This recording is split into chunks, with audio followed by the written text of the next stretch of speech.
Hello বন্ধুরা, welcome back to my channel রাখি kitchen. আর আজকে আপনাদের সঙ্গে আমি শেয়ার করব এগ টেবিল বা এগ চপ আপনারা বলতে পারেন। তো চলুন আজকে আমি বানানোর জন্য কি কি আমার জিনিস লাগছে দেখে নিই। তো আমি একটা কড়াই উনুনে বসিয়ে দিয়েছি। তো তার মধ্যে আমি একটুখানি জিরে ফোড়ন দিয়ে দিচ্ছি। আর জিরে ফোড়নটা হয়ে গেলে তারপর আমি দেবো এতে পেঁয়াজটা একটুখানি সময় লাগে ভাজতে। তো দেখতেই পাচ্ছি আমার কড়াটা অনেকটা গরম হয়ে গেছে। তো পেঁয়াজটা আমি ভালো করে ভেজে নেব।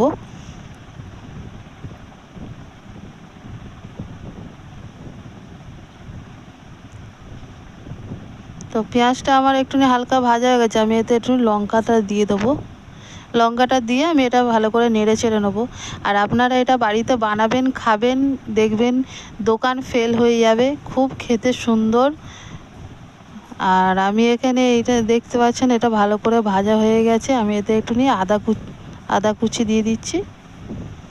আদা কুচি দিয়ে এটা আমি একটুখানি নেড়ে ছেড়ে নেবো।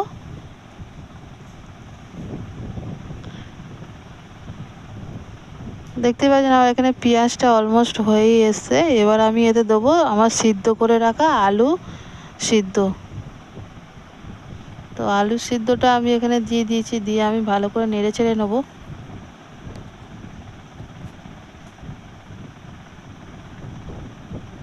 আলুটার মধ্যে আমি দিয়ে নেড়ে চেড়ে নিয়ে আমি কিছু কিছু উপকরণ এতে মিক্স করব। এতে দিচ্ছি আমি নুন, তারপরে 1 চামচ জিরে, তারপরে দেবো 1 চামচ লঙ্কা গুঁড়ো। লঙ্কা গুঁড়োটা আপনারা আপনাদের মতন দেবেন, কেন সবাই তো কম বেশি ঝাল খায়। যেহেতু আমার ঘরে একটা বাচ্চা খাবে ছোটো, ওই জন্য আমি কম ঝাল দিচ্ছি। তো এতে আমি একটু দিয়ে দিচ্ছি হলুদ গুঁড়ো। তো এটা ভালো করে এক একটা করে দিয়ে ভালো করে মিশিয়ে নিতে হবে।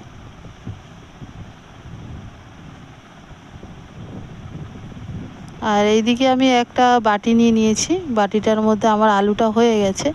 আর আমি আলুটা বার করে নিচ্ছি বাটিতে।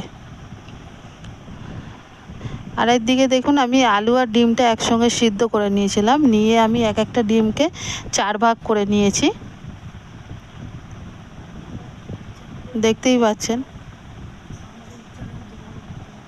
হ্যাঁ, আপনারা আপনাদের মতন চাইলে আপনারা এক একটা ডিম 2 ভাগ করতে পারেন। আর এইটা হচ্ছে বিস্কুটের গুঁড়ো, আমি যেটা বাড়িতে তৈরি করেছি টোস্ট বিস্কুট গুঁড়ো।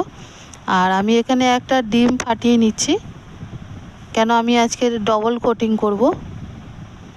আর দেখতেই পাচ্ছেন, যেই আমি বিস্কুটের গুঁড়ো বার করেছি সেই এসে গেছে বদমাস পিঁপড়ে, এসে গেছে বিস্কুটগুলো খাবে বলে বিস্কুটের গুঁড়ো।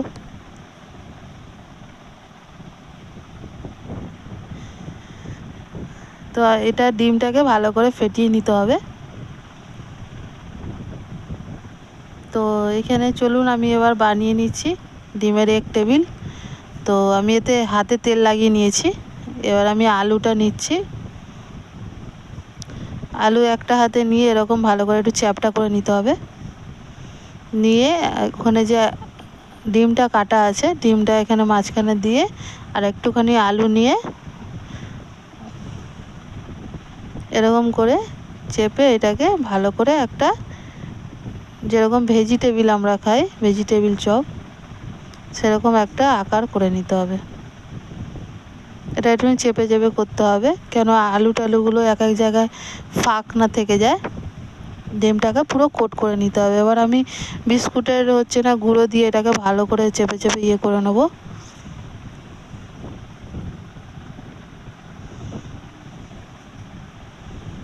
তারপর আমি এখানে যে ডিমের এখানে কাঁচা ডিমটা ফাটিয়ে নিয়েছিলাম, সেই ডিমের মধ্যে একবার দিয়ে আবার আমি এর মধ্যে বিস্কুটের গুঁড়োটা আমি দিয়ে দেবো, দিয়ে কোট করে নেবো যেহেতু আমি ডবল কোট করছি। ডবল কোট করলে কি হয় বন্ধুরা, কেন এটা বেশি একটু ক্রিস্পি হয়, খেতে ভালো লাগে, টেস্ট লাগে।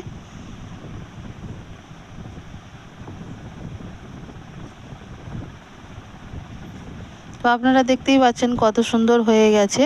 তো আমি এখানে আগেও কতগুলো বানিয়ে নিয়েছিলাম। তো চলুন আমি এখন এখানে ফ্রাই করি। তো আমি এখানে আগের থেকে কড়াই বসিয়েই দিয়েছিলাম, তো দেখতেই পাচ্ছেন আমি এখানে দিয়ে দিয়েছি। এগুলো আস্তে আস্তে করে উল্টাতে হবে, কেননা এগুলো ভেঙে যাবে।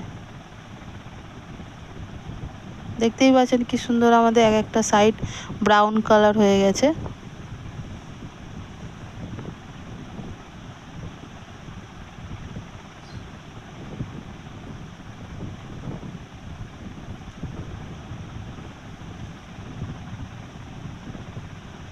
এগুলো ভাজতে বেশি টাইম লাগে না। দেখুন আমার হয়েই গেছে ভাজা, আমি এবার এটাকে তুলে নেবো।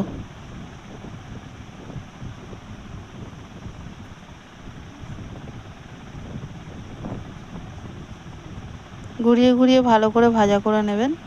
তো আমার এখানে অলমোস্ট ভাজা হয়েই গেছে, তো আমি এখানে তুলে নিচ্ছি।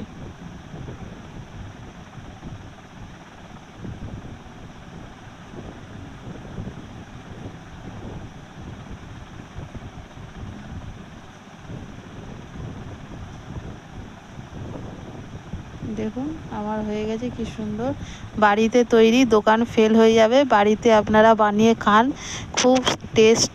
আমি তো এটা সস দিয়ে খাবো। দেখুন কি সুন্দর এটা হয়েছে কালারটা।